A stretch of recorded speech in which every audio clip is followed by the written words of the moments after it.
Buenas tardes, que algún estudiante me diga que se ve bien la pantalla y que me pueden escuchar. Se ve bien, ingeniero, y se escucha. Bien, gracias. Gracias. Bueno, vamos a continuar con la unidad 1, donde habíamos concluido en la clase anterior con las características que debe reunir un servicio de agua potable. Dijimos que era instantánea, de calidad y además que debe garantizar la presión adecuada con el volumen necesario. Vamos a ver en el día de hoy cuáles son los problemas relacionados con los servicios de agua que normalmente nosotros los profesionales de ingeniería sanitaria debemos enfrentar. Bueno, dentro de los problemas que un ingeniero debe enfrentar al proyectar un servicio de agua potable se tienen los siguientes. En primer lugar, los problemas hidrológicos, los problemas sanitarios y los problemas económicos. O sea, estos son los tres grandes problemas que debemos enfrentar cuando estamos en presencia de un proyecto de servicio de distribución de agua potable.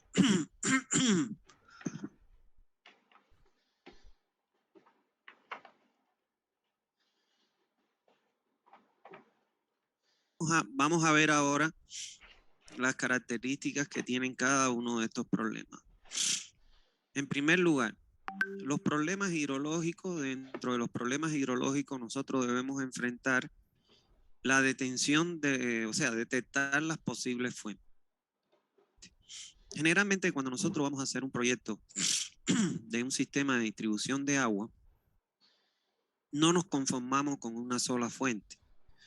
O sea, siempre que se pueda, debemos identificar más de una fuente para, con los estudios correspondientes que vamos a aprender en este curso, pues entonces decidir con cuál nos vamos a quedar y hay ocasiones en que tenemos que utilizar más de una fuente también.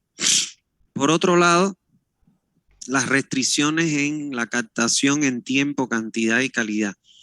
¿Qué significa eso? Que nosotros cuando identifiquemos una fuente debemos hacer un estudio de la calidad del agua para ver si el agua está apta para ser considerada como una posible fuente de agua potable. En segundo lugar, debemos chequear las cantidades en el tiempo.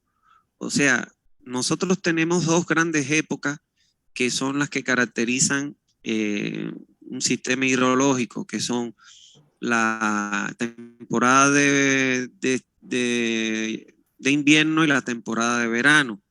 En la temporada de verano, que es correspondiente más o menos con la etapa lluviosa, en ese, bueno, probablemente no tengamos mucho problema con la captación. Pero en la temporada de invierno, donde es la época de seca, menos lluviosa, ahí es donde nosotros tenemos que chequear si es que en la época de seca la fuente es capaz de entregar las cantidades necesarias para suplir la demanda de la población. Entonces nosotros no solo podemos chequear en época lluviosa nuestra fuente para ver si es que nos da la cantidad de agua, sino también en la etapa más crítica, que es la época de seca. Por otro lado, bueno, estudiar en la hidrología las precipitaciones pluviales, su frecuencia e intensidad.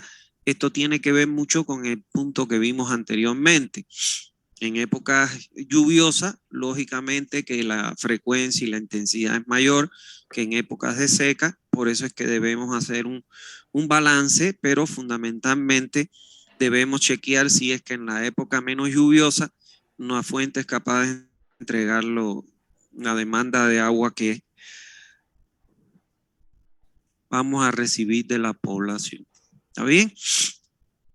Otro problema hidrológico es las posibles pérdidas por filtraciones o escurrimiento. O sea, suele ocurrir que muchas veces, vamos a suponer, tenemos un río y ese río puede ocurrir que en determinados tramos o lugares, antes la captación de nosotros para agua potable, pues se puede infiltrar parte de esa agua en el río y lógicamente los escurrimientos que llegarían a nuestro punto de captación tal vez se vean limitados. Entonces también tenemos que tener en cuenta ese otro problema de las posibles filtraciones que se puedan desaparecer de la fuente en un tramo determinado, si sobre todo es antes de la captación. Y por último, debemos relacionar las cantidades disponibles con las posibles demandas.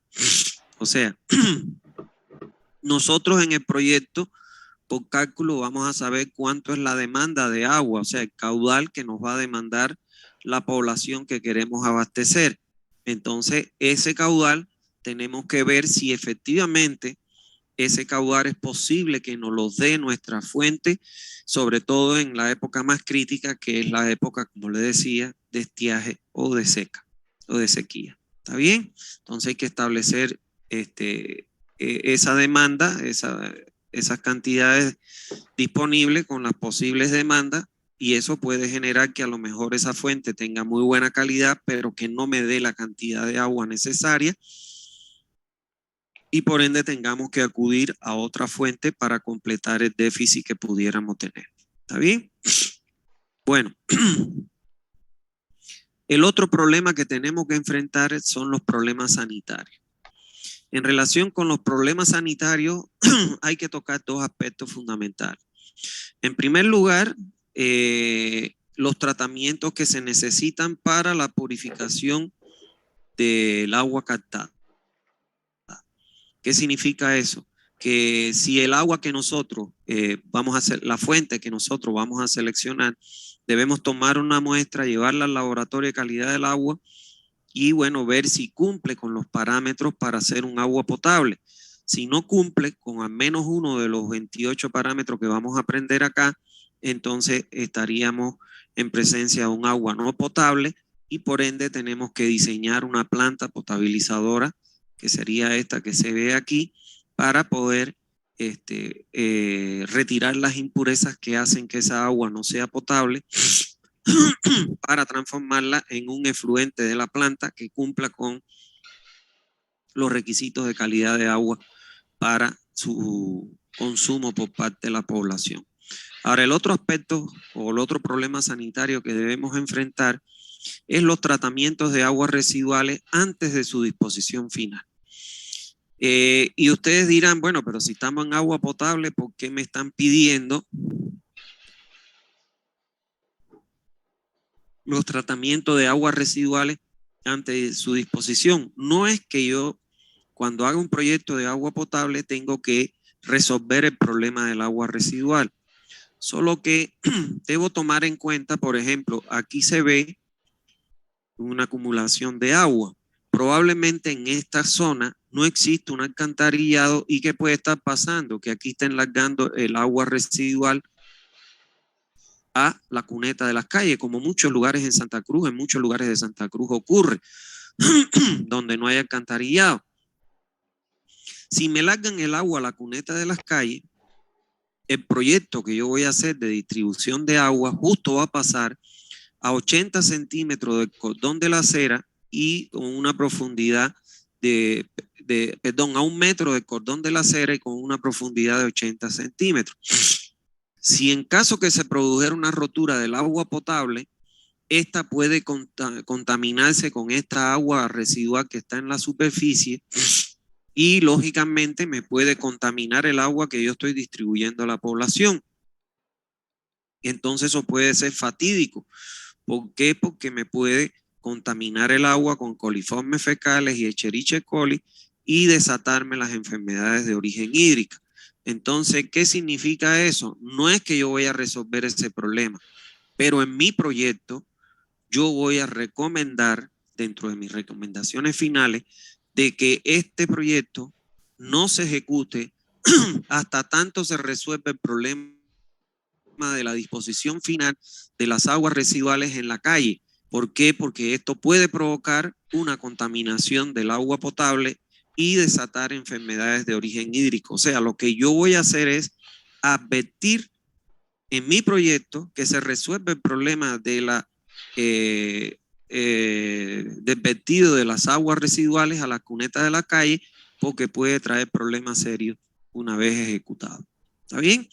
Y con eso nosotros respaldamos nuestro proyecto. Por eso es que cuando uno va a buscar la información necesaria para el proyecto, lo primero que tiene que hacer es recorrer toda el área de cobertura, porque recorriendo calle por calle que usted se va a dar cuenta que hay este problema. ¿Está bien? Bueno, y por último, los problemas que vamos a enfrentar es lo que no fallan en cualquier tipo de obra, que son los problemas económicos. Dentro de los problemas económicos, nosotros debemos verificar o definir el periodo de diseño de la red. Vamos a aprender en próximas clases de que nosotros no diseñamos una red de distribución para las condiciones actuales, o sea, para el número de habitantes que existen en el momento, en el lugar, en el momento en que vamos a hacer el proyecto, en el lugar del proyecto, sino que la norma nos recomienda proyectar para un futuro, hacer una proyección para un futuro, y esa proyección, números de años en ese futuro está relacionado con el periodo de diseño que yo selecciono. Entonces, bueno, si yo selecciono un periodo de diseño de 10 años, voy a tener un gasto, pero si yo selecciono un periodo de diseño de 30 años, lógicamente que voy a tener mayor gasto. Entonces, hay que llegar a una equitatividad entre los recursos económicos y el periodo de diseño que yo selecciono. Por otro lado están las dimensiones y la capacidad de las instalaciones. Esto está muy relacionado con el periodo de diseño. ¿Por qué? Porque si diseño para la población actual, vamos a suponer que me dicen diseñar la red de distribución de agua potable para la ciudad de Guarne, y Guarne tiene actualmente, vamos a suponer, 25,000 habitantes. Ahora yo cuando selecciono un periodo de diseño me da que es para 30 años. Bueno, de 25,000 vamos a suponer que se me disparó a 95,000 habitantes. Entonces, lógicamente que las dimensiones y las capacidades de las instalaciones van a ser mayores para los 30 años que para el periodo actual.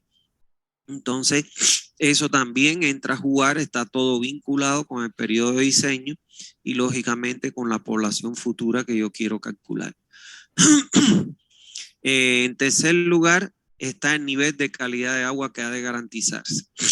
En este caso, nosotros que diseñamos sistemas de distribución de agua potable para la población, la calidad de agua que debemos garantizar es que sea potable. ¿Está claro? Que eso no significa que sea la calidad del agua que necesite, por ejemplo, la industria de las bebidas no alcohólicas o alcohólicas, que necesitan una calidad de agua que además de ser potable, el agua esté desmineralizada. Entonces ya eso requiere un tratamiento que es más costoso. Entonces nosotros solo vamos a garantizar un nivel de calidad de agua que cumpla con los 28 parámetros. Lógicamente va a haber industrias, etcétera, empresas que necesitan una calidad de agua superior a la potable. Entonces ya ellos tendrán que poner su propio tratamiento dentro de sus instalaciones para lograr el agua a partir de la que nosotros le entregamos con las condiciones que exige su producción. Por último, se debe establecer un equilibrio entre las necesidades y las inversiones que estas exigen. Aquí hay algo que es importante. Cuando nosotros vamos a diseñar un sistema de distribución de agua potable, nosotros tenemos que cumplir todos los requisitos cumplir todos los requisitos que nos exige la normativa en vigencia en el país, en este caso en Bolivia, para este servicio que nosotros vamos a diseñar con nuestro sistema. Entonces, no podemos, vamos a suponer, si el agua no es potable, no construir una planta porque no tenemos la inversión, o sea, dinero para invertir en la planta. No, nosotros tendremos que diseñar un sistema que me permita entregar agua potable, está claro, de forma inmediata, con la calidad requerida y además con la presión y el volumen que demanda la población. Ahora, en relación con las inversiones, si nosotros diseñamos un proyecto para 30 años, eso no significa que en el año cero, una vez que empecemos a ejecutar el proyecto, tenemos que cumplir las necesidades del año 30, sino que se va construyendo en la medida en que va apareciendo el asentamiento de las poblaciones. Entonces se va construyendo este sistema y las inversiones no son del 100% inicial para cubrir la demanda de la población para el periodo de diseño que nosotros hemos asumido. ¿Está bien? Entonces, resumiendo, los problemas que nosotros podemos encontrar a la hora de enfrentar un proyecto de un sistema de servicio de agua potable son 3: hidrológico, sanitario y económico. Y dentro de ello hemos acabado de ver cada uno de los requisitos fundamentales que debemos resolver. ¿Está bien?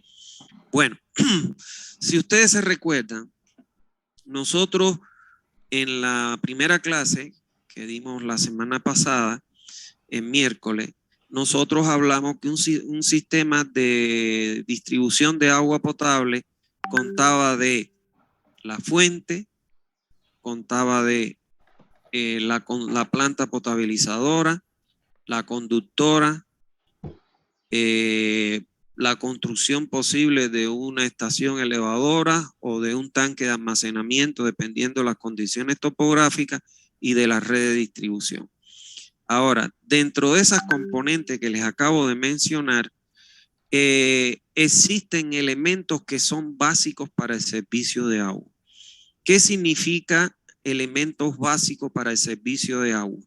Aquellos que obligatoriamente no pueden faltar, porque si faltara un elemento básico dentro de esas componentes, entonces ya no se puede llevar a cabo el servicio de agua.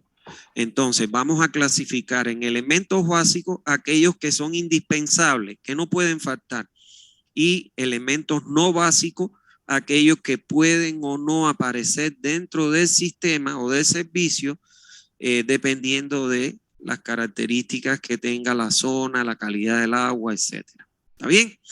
Entonces, vamos a ver a partir de este concepto que les he dado, cuáles son los elementos básicos y los elementos no básicos de un servicio de agua. Como elementos básicos tenemos la fuente, porque si no hay fuente, no hay agua, entonces no tiene sentido prestar ese servicio de agua. ¿Está bien? Por eso es que es un elemento básico, no puede faltar. La conductora es un elemento básico también. ¿Por qué? Bueno, ustedes podrán ponerme el ejemplo de Santa Cruz, pero es atípico. O sea, lo que normalmente ocurre es que la fuente se encuentra alejada de la ciudad por mucha o poca distancia, pero generalmente usted encuentra la fuente alejada del núcleo poblacional. Y entonces es obligatorio, porque de nada le vale a usted tener una fuente si no si no conduce el agua hasta donde está sentado el núcleo poblacional que usted le va a entregar. Por eso es que la conductora también es un elemento básico. Y la red es un elemento básico también, porque es la única forma que usted tiene de entregar agua a todos los usuarios que existen en el área de cobertura. Ahora, ¿por qué son elementos no básicos? La planta potabilizadora, porque es posible que usted encuentre una fuente que tenga agua potable y entonces si el agua es potable no tiene por qué construir una planta. O sea, se convierte en un elemento no básico porque puede o no aparecer dependiendo de la calidad del agua. La estación de bombeo, ¿por qué es no básico? Porque dependiendo de las características topográficas de la zona, es que ella podrá aparecer. Por ejemplo, si hablamos de una topografía llana del área de cobertura y una mancha urbana muy grande, no se justifica construir tanques elevados. Ahí en esos casos lo que se construye es una estación elevadora para entregar el agua por bombeo directo a la red. Y por último, el tanque de almacenamiento, porque es un elemento no básico, porque puede o no aparecer en función a la topografía de la zona. Por ejemplo, si tenemos una topografía accidentada, donde la diferencia de cota me permite la colocación de un tanque para entregar por gravedad, ahí aparece el tanque de almacenamiento. Pero si tenemos una topografía llana con una mancha urbana muy grande, la altura que tendría que colocar el tanque de almacenamiento puede exceder los 30 a 35 metros y entonces no se justifica la colocación de un tanque. ¿Está bien? Entonces, eso es lo que está aquí explicado en estos recuadros que les acabo de decir. Las condiciones bajo las cuales nosotros consideramos los diferentes elementos que componen un sistema de distribución de agua en básico o no básico. Vamos a ver en el punto 1.8 las características de las posibles fuentes de agua.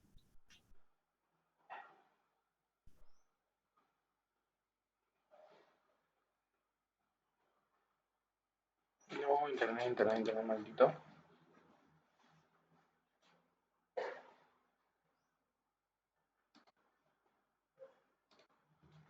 Bueno,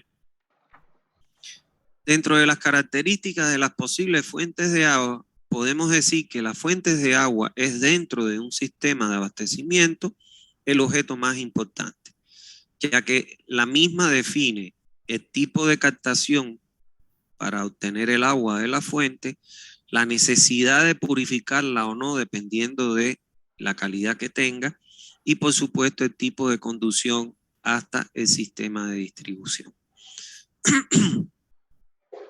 Dentro de las posibles fuentes de las cuales nosotros podemos hacer uso para captar el agua, para entregar a la población, tenemos, en primer lugar, como fuente el agua de lluvia.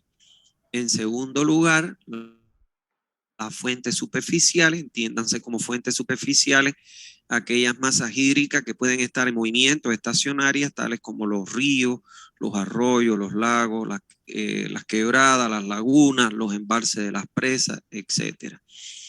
La tercera posible fuente son las fuentes de agua subterránea. Y por último, también tenemos una cuarta fuente que es el agua de los océanos. ¿Está bien? Ahora bien, vamos a ver las características de cada una de ellas. El agua de lluvia.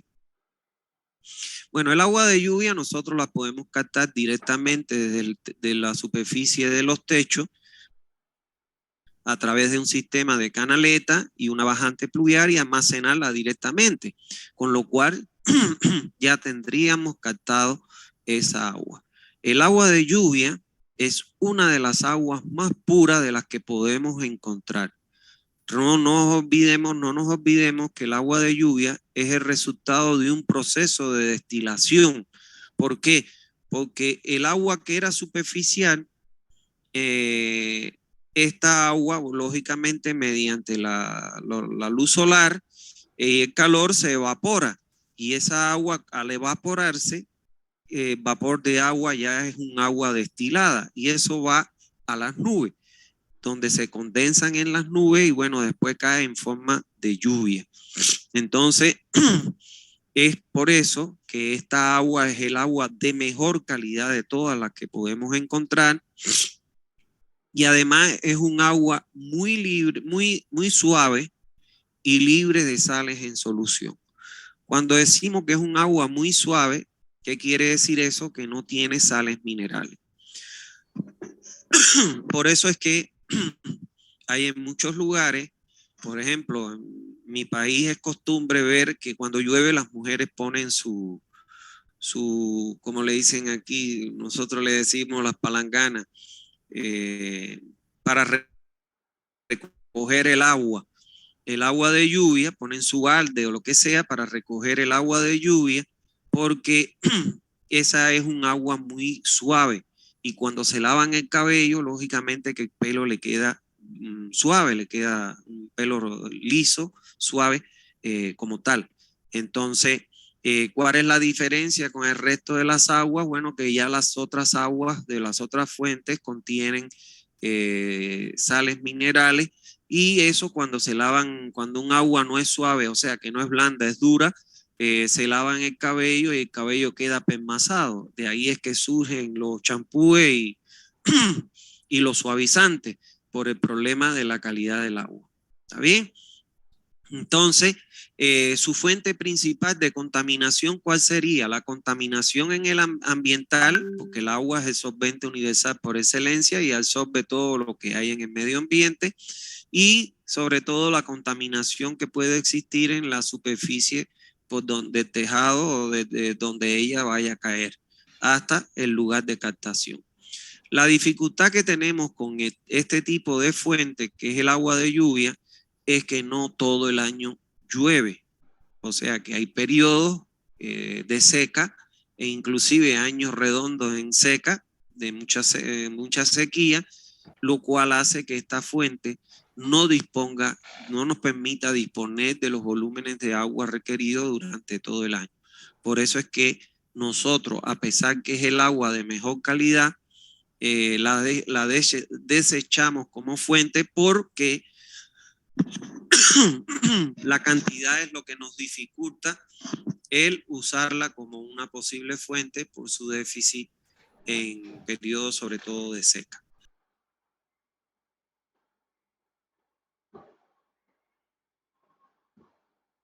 Bueno, entonces esta fuente, que es el agua de lluvia, nosotros no la consideramos para dotar de agua a la población. Ahora, el otro tipo de fuente es el agua superficial, que esta no es más que el agua que se encuentra en la superficie del terreno, ya sea en movimiento o estacionaria. Cuando hablamos del agua que está en movimiento, nos referimos a los ríos, los arroyos, las quebradas, etc. Cuando hablamos del agua que está estacionaria, nos referimos a los lagos, las lagunas, los embalses de las presas, etc. ¿Está bien? Es la más expuesta, lógicamente, a la contaminación debido a su contacto permanente con el terreno y además con la atmósfera. Por eso es que este es el agua dentro de las posibles que podemos nosotros, la más frecuente que encontramos, que más usamos, pero además es un agua que generalmente en un 99,9% demanda de una planta potabilizadora de agua producto de la contaminación que ella adquiere al estar en contacto con el terreno y con el medio ambiente. ¿Está bien? Pero es una de las fuentes más usadas por nosotros para la distribución a la población. El otro tipo de fuente es el agua subterránea. ¿Qué es el agua subterránea? No fue más que el agua que en un momento fue superficial y que al escurrir por terreno, por lugares en que el terreno es permeable, pues entonces esta se infiltró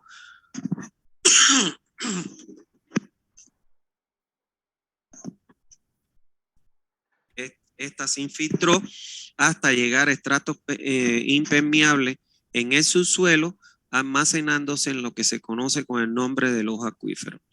Estas aguas son las de mejor calidad dentro de las posibles fuentes de captación, porque el hecho de haber atravesado estratos permeables del terreno, estos estratos sirven como filtro, por ende el agua que llega al acuífero es un agua que ya tiene un tratamiento de filtración.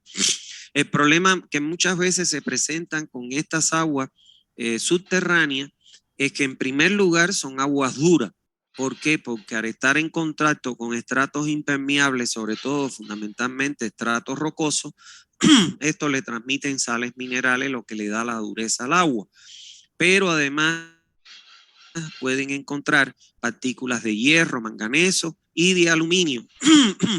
Y estas, para poder ser entregadas, bueno, pues deben ser eliminadas estas partículas hasta los valores admisibles para el consumo de la población. En el caso del aluminio, que aparezca aluminio, hay que eliminarlo en su totalidad porque está comprobado por estudios científicos que la ingesta, o sea, que el hombre tome un agua con partículas de aluminio, el aluminio le ocasiona cáncer a el organismo humano. ¿Está bien? Por ejemplo, en Santa Cruz, uno de los problemas más grandes que tienen las aguas del acuífero, en la gran mayoría de los puntos o pozos de captación, es la presencia de hierro y manganeso, que exceden. Son sustancias que son inertes, no hacen daño a la salud. Solo que, por ejemplo, cuando usted toma un agua que tiene alto contenido de hierro y manganeso, pues esa agua le da asqueada y la rechaza, por lo cual no es un agua que es inodora, que no tiene sabor, sino que tiene determinado sabor a hierro o a manganeso. Además de que, por ejemplo, en el caso de los coloides de hierro pueden manchar todo lo que son las prendas blancas, las puede poner rojizas, inclusive hasta los inodoros los puede manchar rojizo, puede manchar rojizo también los platos, etcétera. Entonces, por eso es que cuando no cumple con lo que establece la norma, hay que eliminarla. ¿Está bien? Esa es lo que yo les decía, la planta que nosotros estamos construyendo y por echar a andar en Jorochito para eliminar hierro y manganeso. ¿Está bien? Bueno, el otro tipo de agua que nosotros podemos captar está el agua de los océanos. Esta se emplea en casos muy, pero muy especiales, debido a aquellos lugares donde no exista otra fuente de agua dulce, pues entonces se acude al agua de los océanos para usarlo como fuente. Para que tengan ustedes una idea, en el mundo entero hay solo 3 países que consumen este tipo de agua de los océanos para dotar a la población, que son la isla de Aruba, Australia y los Emiratos Árabes. El proceso de salinización es un proceso que resulta muy caro. Cuando usted se toma un agua,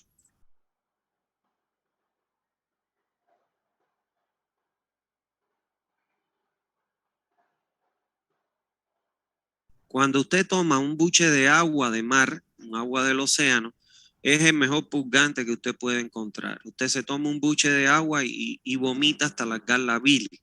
¿Por qué? Porque es un agua con mucho contenido de sal. Ahora, para eliminar esa sal y transformarla de un agua rica en sal a un agua potable, lógicamente que el tratamiento resulta muy costoso. ¿Está claro? Lo que hace que su uso sea muy limitado, sobre todo cuando no hay otra fuente de captación. El proceso que se utiliza para la potabilización de un agua de mar se conoce como ósmosis inversa.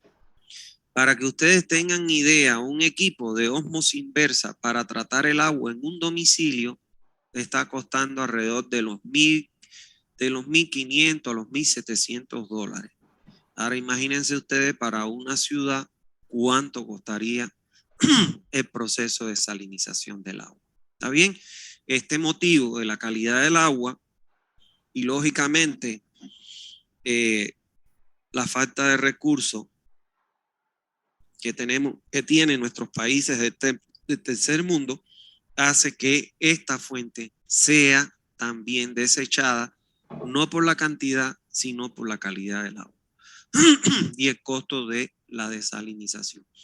En resumen, de las 4 posibles fuentes que nosotros tenemos, el agua de lluvia, el agua superficial, el agua subterránea y el agua de los océanos, solo nos quedamos con 2 fuentes, que son el agua superficial y el agua subterránea. De preferencia, siempre se prefiere captar o utilizar como fuente el agua subterránea que no el agua superficial, porque tiene evidentemente una mejor calidad que el agua superficial. Aun cuando al agua subterránea haya que someterla a un tratamiento para su potabilización, siempre va a ser más económico que el tratamiento que demanda un agua superficial. ¿Está bien? Bueno, vamos a ver en el punto 9 la cantidad de agua que se requiere en los núcleos urbanos. O sea, evidentemente, ustedes pueden imaginarse que no es lo mismo la cantidad de agua que demanda una comunidad rural, donde la población es pequeña, como se ve aquí en esta imagen, a la cantidad de agua que demanda una población que corresponde a una ciudad. Por supuesto que la demanda de agua que se requiere en estos núcleos rurales es mucho menor que la demanda de agua que se requiere en un núcleo urbano. Para poblaciones pequeñas, en medio rural, lo que demanda una persona oscila entre los 60 a 100 litros por persona o habitantes por día. O sea que una persona en un día demanda en medio rural entre 60 y hasta 100 litros por habitantes por día. Sin embargo, en una ciudad, lo que demanda esa misma persona, pero para poblaciones medianas y grandes, es de entre 100 y 400 litros por habitantes por día. Y ustedes dirán, ¿por qué? Bueno, pues porque en una ciudad, lógicamente, aparecen otros consumos que no lo tiene, por ejemplo, en una población rural. ¿Está bien? En la población rural generalmente no hay gente que tiene mucho carro, que no necesitan de lavado de un carro. Además, el equipamiento que tienen en los domicilios, muchas veces lavan sus manos, su ropa a mano, mientras que en una ciudad generalmente la gente tiene un equipo de lavadora, tiene otros equipos consumidores de agua mayores que los que disponen en una zona rural. ¿Está bien? Ahora, esto trae como consecuencia, por ejemplo, que la experiencia que existe a nivel mundial es que la cantidad mínima promedio de agua que requiere una persona en la actualidad dice que para beber aproximadamente unos 10 litros. Para cocinar los alimentos se requieren aproximadamente 20 litros. Lógicamente que en esto para cocinar está el lavado de los cubiertos, el lavado de los calderos, de los platos, etc.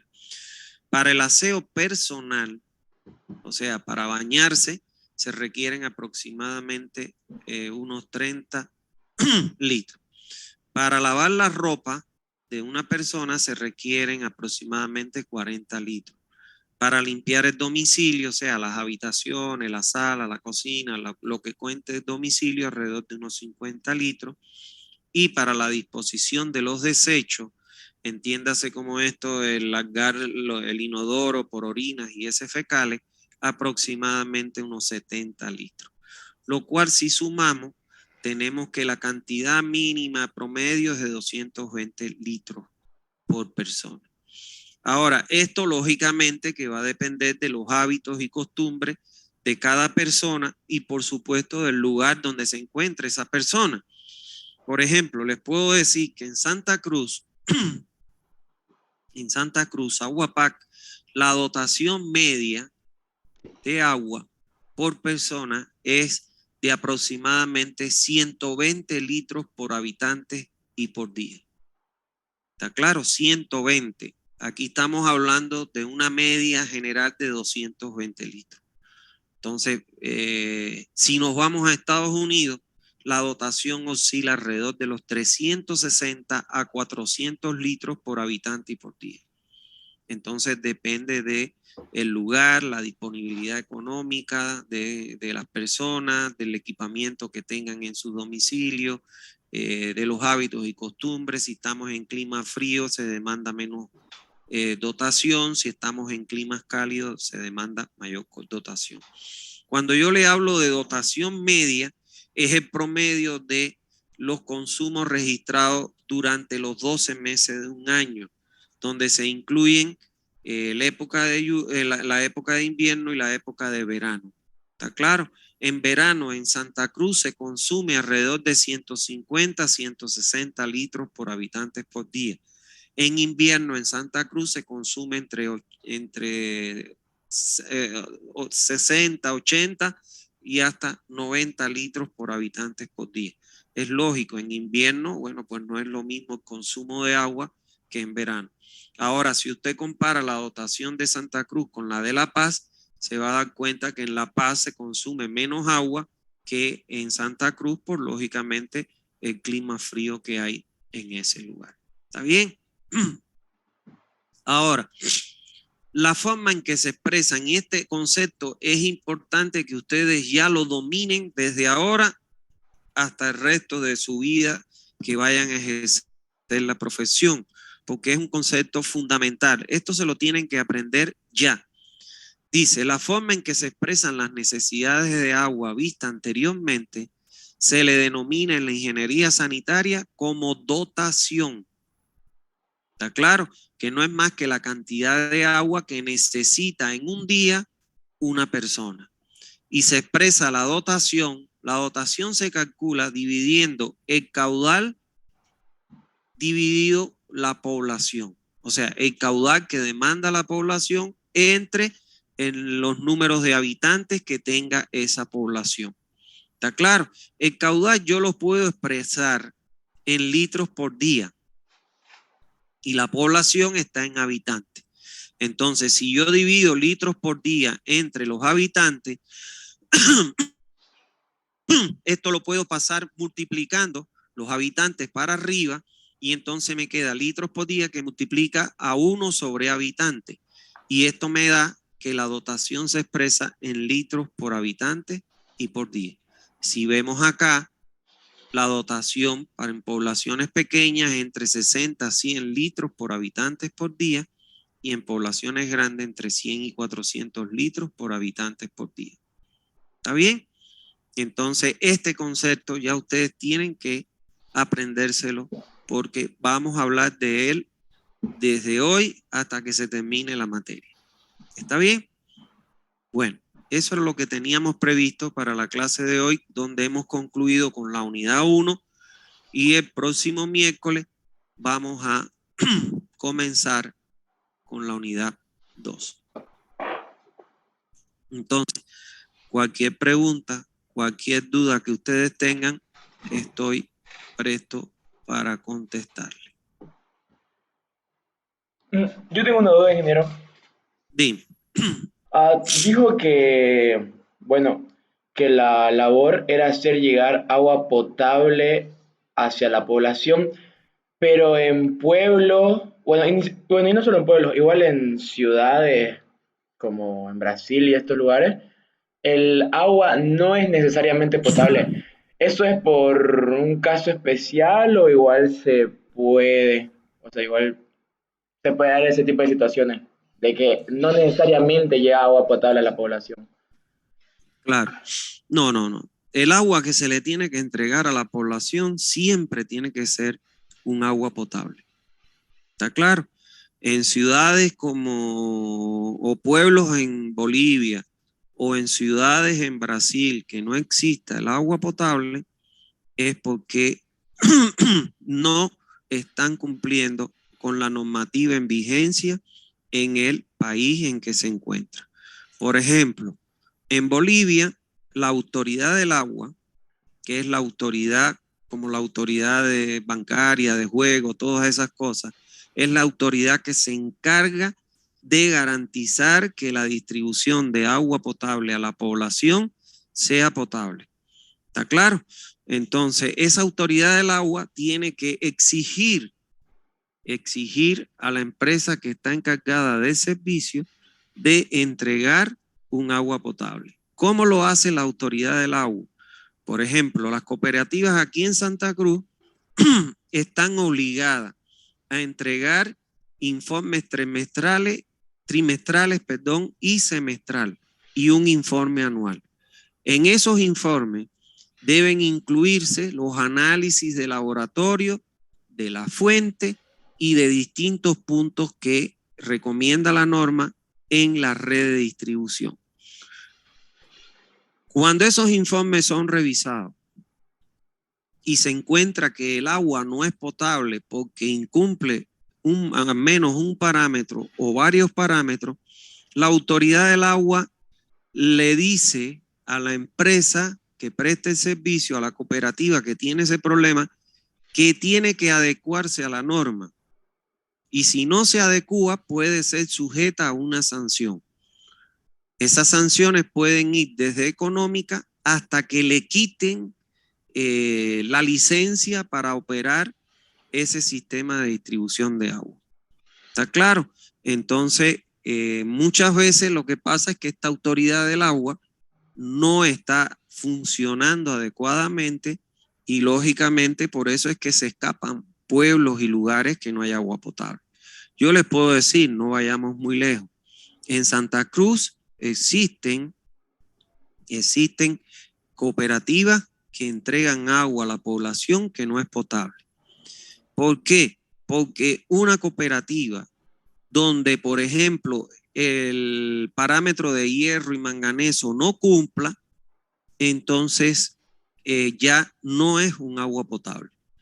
También hay cooperativas que entregan agua con coliformes fecales, para que ustedes tengan una idea, porque yo he visto los análisis. Ahora, por ejemplo, en el torno el problema que tiene el agua es que la fuente excede la cantidad de hierro y manganeso que debe tener un agua para ser potable. No es que le hayan en el torno, por ejemplo, que la autoridad del agua le haya dicho tiene que adecuarse. No, en el torno lo que pasa es que los usuarios se quejan porque el agua es turbia, porque el agua tiene sabor a hierro y tiene sabor a manganeso, tiene un sabor horrible, no hay quien se la tome.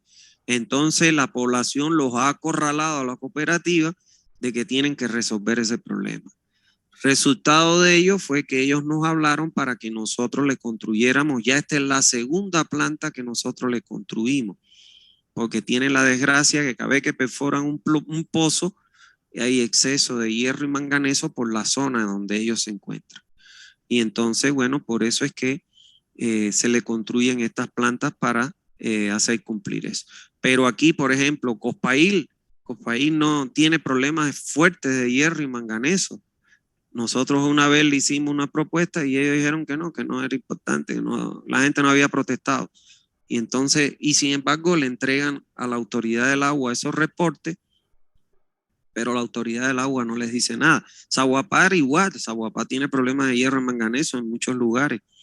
Entonces hay que resolver esos problemas. ¿Está bien? ¿Alguna otra pregunta?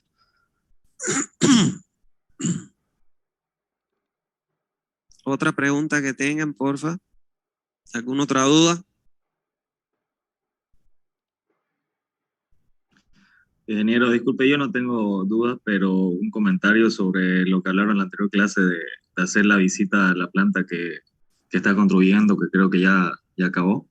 Le pregunté a un compañero que es el centro interno y dijo que no había ningún problema, solo que hay que hacer una carta con un día, hora y fecha, y eso sería suficiente. Así que sería organizarnos. Yo, si quieren, lo puedo hacer la carta.